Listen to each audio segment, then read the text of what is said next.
नमस्कार, खबरों की खबर में आपका स्वागत है। दिल्ली में हिंसा तो थम गई है, कोई अब मारपीट आगजनी की खबर तो नहीं आ रही है, लेकिन सरकार, पुलिस और खुफिया एजेंसियों के माथे पे तनाव की लकीरें साफ नजर आ रही हैं, क्योंकि खुफिया एजेंसियों को कुछ ऐसी जानकारियां, ऐसे सबूत और इस तरह का प्लान उनके सामने आया है जिसे आप सुनेंगे तो आप भी दंग रह जाएंगे।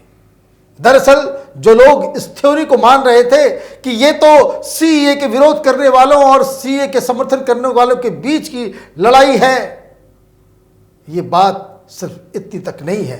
कैपिटल टीवी में हमने आपको बताया था कि जाफराबाद में ही इस तरह का फ्लैश पॉइंट क्यों बना, क्योंकि आज से करीब 2 साल पहले एनआईए ने जाफराबाद से एक अमरोहा स्लीपर सेल का बकायदा उन लोगों ने एक खुलासा किया था। 10 आईएसआईएस के आतंकवादियों को गिरफ्तार किया गया था, चार्जशीट बकायदा उनके खिलाफ दिया गया। ये सब लोग जेल के अंदर हैं और इनका कनेक्शन जाफराबाद से है और अमरोहा से है, और तो और ये सारे लोग वहीं पाए गए थे। समस्या ये है कि इतने सारे लोगों की मौत, जिसे शुरू में पुलिस ने छिपाया, मीडिया ने बताया नहीं, कि ज्यादातर लोगों की मौत जो हो रही है वो बुलेट इंजरी से हो रही है, मतलब वेपन का इस्तेमाल किया जा रहा है। ये नॉर्मल दंगा तो कतई नहीं है। लेकिन कल जो एनआईए और जो खुफिया एजेंसीज हैं, उनके हाथ जो कुछ सबूत मिले हैं वो वाकई चौंकाने वाले हैं, क्योंकि मुसलमानों को बकायदा आईएसआईएस और अलकायदा माने देश के बाहर की कुछ एजेंसियां हिंदुस्तान के मुसलमानों को जिहाद के लिए प्रेरित कर रही है। और ये दावा किया गया है कि जितने भी स्लीपर सेल्स हैं, चाहे वो अलकायदा के हों, चाहे दूसरे टेररिस्ट ऑर्गेनाइजेशंस के, जितने भी इस्लामिक संगठन के जो स्लीपर सेल्स जो हिंदुस्तान के अंदर में मौजूद हैं, उनको एक्टिवेट किया जा रहा है। और इन सब का खुलासा कैसे हुआ है? तो खुफिया एजेंसीज के पास व्हाट्सएप जैसे कई उस तरह के जो सॉफ्टवेयर हैं जो इनक्रिप्टेड मैसेजेस का आदान प्रदान करते हैं, उनको उनके जरिए पता चला है कि ये बहुत सारे इस तरह के इनक्रिप्टेड मैसेजेस जो है मुसलमानों के बीच उसको फैलाया जा रहा है। और जो लोग जो पहले से ही हमारी खुफिया एजेंसीज के रडार पे थे, जिनकी गतिविधियां संदिग्ध पाई जा रही थी, कि जिनके तार बहुत सारे आतंकवादी संगठनों से जुड़े हुए हैं, उन लोगों से जुड़े हुए लोगों के पास इस तरह के मैसेजेस आ रहे हैं।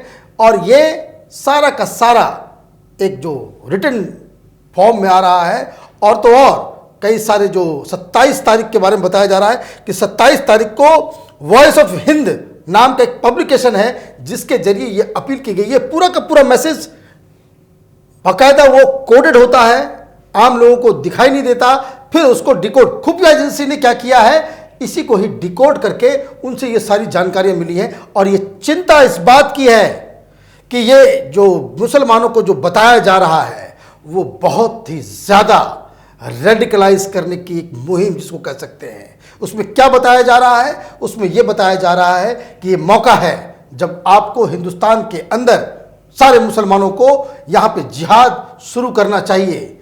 और साथ ही साथ ये भी बताया जा रहा है कि जो डेमोक्रेसी है ये बहुत वाहियात चीज़ है, और ये जो हिंदुस्तान का जो संविधान है वो उससे जो मुसलमान हैं वो उनके लिए फायदेमंद नहीं है, क्योंकि मुसलमानों के लिए तो सबसे बड़ा संविधान वो सरिया है। और इसलिए हर मुसलमानों को सरिया के लिए लड़ाई अब लड़ने का वक्त उनके सामने आ गया है। इस तरह की बातें व्हाट्सएप ग्रुप और इस तरह के जो इनक्रिप्टेड मैसेज के जो अलग अलग जो सॉफ्टवेयर्स हैं उसके जरिए फैलाया जा रहा है। और साथ ही साथ ये भी बताया जा रहा है कि ये डेमोक्रेसी बेकार है।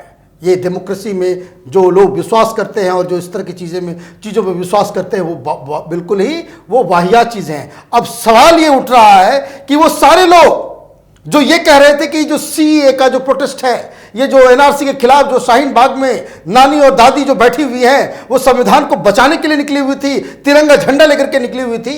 लगातार हम इस बात को कहते चले आ रहे थे कि जिस तरीके के नारेबाजी इन जलसों में और ये जो तथाकथित जो प्रोटेस्ट मूवमेंट जो चल रहा है उसमें जो नारेबाजी हो रही है, उसमें बिल्कुल एक जिसको कह सकते हैं कि जिहाद की बू जो है उससे साफ साफ नजर आ रही थी।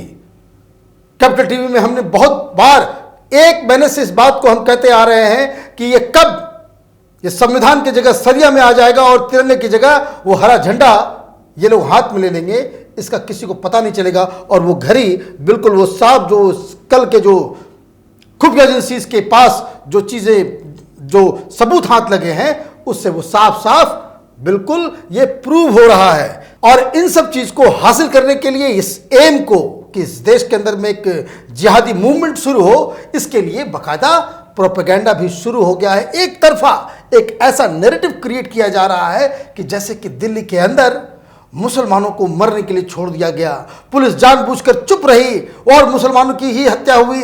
हालांकि सच्चाई क्या है? सच्चाई यह है कि मरने वालों में हिंदू मुसलमान दोनों शामिल हैं और बर्बादी दोनों तरफ हुई है। हिंदू और मुसलमान दोनों ही इसके भुक्तभोगी हैं। लेकिन बताया इस पूरे चीज को, जो दिल्ली में जो दंगे हुए हैं उसको इस तरह से प्रोजेक्ट किया जा रहा है। और इसमें मैं आपको बता दूं कि बहुत सारे ये लेफ्ट लिबरल कबाल, ये जो वामपंथी जो अब तक पाकिस्तान के इशारे पे ये सारी बातें कहते आए हैं, जो पाकिस्तान के जो बाकायदा माउथ पीस बनकर के हिंदुस्तान के मीडिया में अपनी बातों को रखते हैं, ये भी उसी लाइन पे चल रहे हैं कि जैसे दिल्ली में एक तरफा वायलेंस हुआ है कि जिसमें सिर्फ मुसलमान मारे गए हैं। तो ये जो झूठ फैलाया जा रहा है, ये झूठ के जरिए मुसलमानों के अंदर एक दूसरा, आप ये कह सकते हैं कि जिस तरीके से सीए को लेकर के एक मिथ फैलाया गया, झूठी अफवाह फैलाई गई कि आपकी नागरिकता चली जाएगी, आपको डिटेंशन कैंप में डाल दिया जाएगा, आपको देश से बाहर कर दिया जाएगा, उसी तरह का एक दूसरा झूठ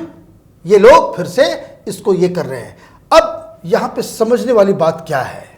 अगर जो लोग जो खुद को ये चाहते हैं कि देश में शांति व्यवस्था हो, यहाँ पे संविधान कानून ये सारी चीज़ को लागू किया जाए, सेक्युलरिज्म हो, डेमोक्रेसी हो, उनको तो कम से कम ये कहना चाहिए कि चूंकि ये सीए का मसला, ये एनआरसी का जो आंदोलन अब ये हिंसक हो गया है, इसलिए ये वक्त है कि हर लोग अपनी अपनी जिद को छोड़ करके एक एक स्टेप पीछे आए। पूरा मसला सुप्रीम कोर्ट के अंदर चल रहा है, वहां पे फैसला होना है कि कानून सही है या गलत है। सुप्रीम कोर्ट पे आप भरोसा नहीं करेंगे, संसद पे आप भरोसा नहीं करेंगे, सरकार पे आप भरोसा नहीं करेंगे, तो फिर किस पे करेंगे? तो ये सारे लोग जो तथाकथित ये लोग जो अपने आप को बता रहे हैं कि भाई इंटेलेक्चुअल है, डेमोक्रेसी स्थापित करना चाहते हैं इस देश के अंदर में, उनके मुंह से एक शब्द ये नहीं निकला कि चूंकि ये मामला खराब हो रहा है, शाहीन बाग और जो देश भर में जो प्रोटेस्ट हो रहे हैं उसको आप बंद करें, सुप्रीम कोर्ट के फैसले का इंतजार करें। लेकिन हो क्या रहा है? हो ये रहा है कि ठीक इसके ठीक उलट शाहीन बाग को और बड़ा बनाने की तैयारी हो रही है। अब इसको बड़ा बनाने की तैयारी कौन कर सकता है? और इसलिए जो खुफिया एजेंसी की जो चिंता है वो इसी बात की चिंता है कि दिल्ली का एग्जाम्पल दिखा करके ये जो आतंकवादी संगठन है, ये जो पाकिस्तान है, आईएसआईएस है या आईएसआई है, ये सारे लोग मुसलमानों को और रेडिकलाइज करने में इसका इस्तेमाल करेंगे।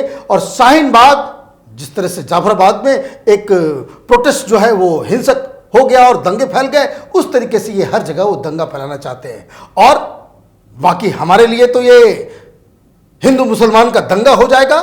लेकिन इसी सिचुएशन का फायदा उठा करके ये जितने भी इस्लामिक संगठन हैं उसे जिहाद का नाम देकर के, अल्लाह के लिए लड़ने का नाम देकर के, सरिया को लागू कराने के लिए ये उस तरह का मूवमेंट इस देश के अंदर में क्रिएट करने में लगे हुए हैं। मैं आपको एक बात और बता दूं, जो चिंता, जो सबसे बड़ी चिंता जो एजेंसीज की है, पुलिस वालों की है, कि जो ये लोग पूछ रहे हैं कि ये सारा मसला किस तरह से, ये इतने सारे लोग अगर सड़कों पे आए तो फिर वो आए कहां से, वो कौन लोग थे, किधर से आए? ये जो आम आदमी पार्टी का जो पार्षद है ताहिर हुसैन, उसके बारे में भी बहुत अजीबोगरीब जानकारियां मिल रही हैं।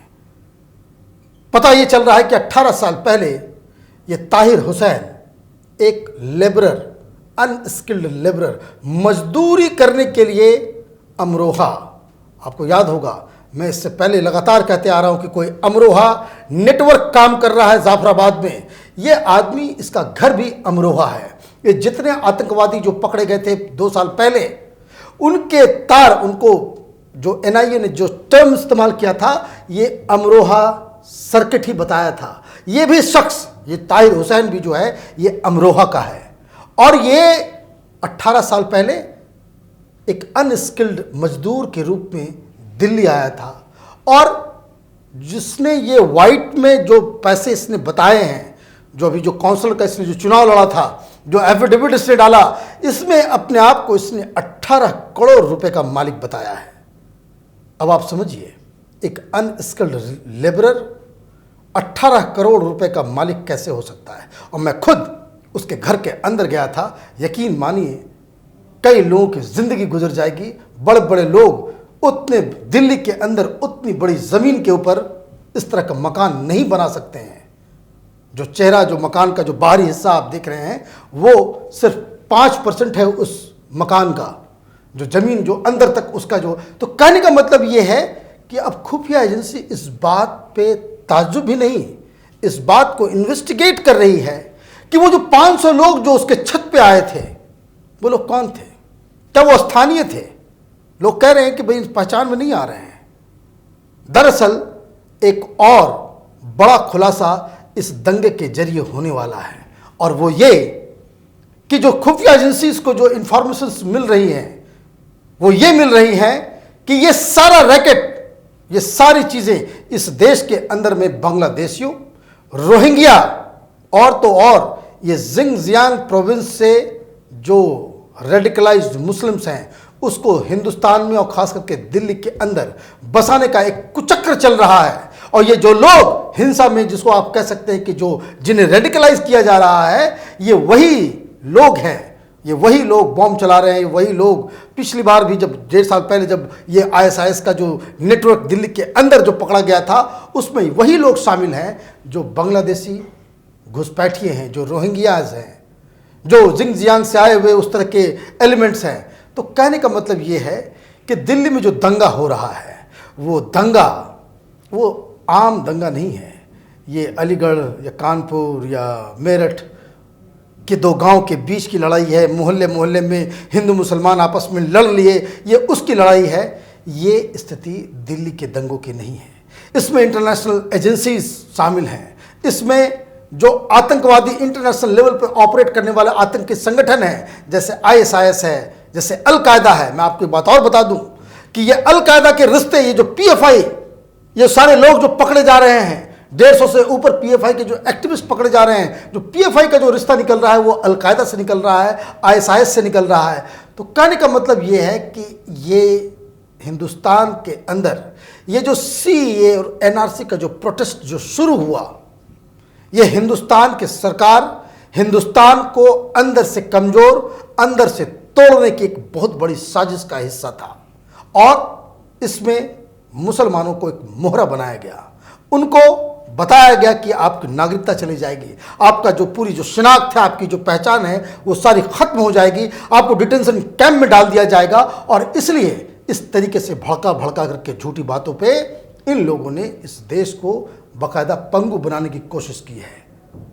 अब ये खुलासे जब हो रहे हैं तो ये समय है कि सब लोग, खास करके ये लोग जो देश में संविधान को स्थापित करने के लिए CAA और NRC का प्रोटेस्ट कर रहे हैं, वो दादी और नानी और चाची और मामी, इन लोगों को अब उनके घर वापस जाने का वक्त आ गया है। इसके बावजूद, इतने लोगों की जान के बावजूद, अभी तक तो किसी की नागरिकता नहीं गई। 40-42 लोग मारे जरूर गए। तो अब सवाल यही है कि इतना सब कुछ होने के बाद अब जो शख्स ये कहता नजर आए कि शाहीन बाग जैसा प्रोटेस्ट जायज है, जो मुसलमानों की जो आवाज बन करके, बहका करके जो ये कह रहे हैं कि इस कानून से जो है देश में जो है फासिज्म आ जाएगा और संविधान सेक्युलरिज्म का जो वो पूरा तार तार हो जाएगा, तो वैसे लोगों से सावधान रहने की ज़रूरत है। क्योंकि ये लोग वाकई देश में अशांति चाहते हैं, दंगा चाहते हैं। ये वाकई हिंदू मुसलमान के खून के प्यासे लोग हैं।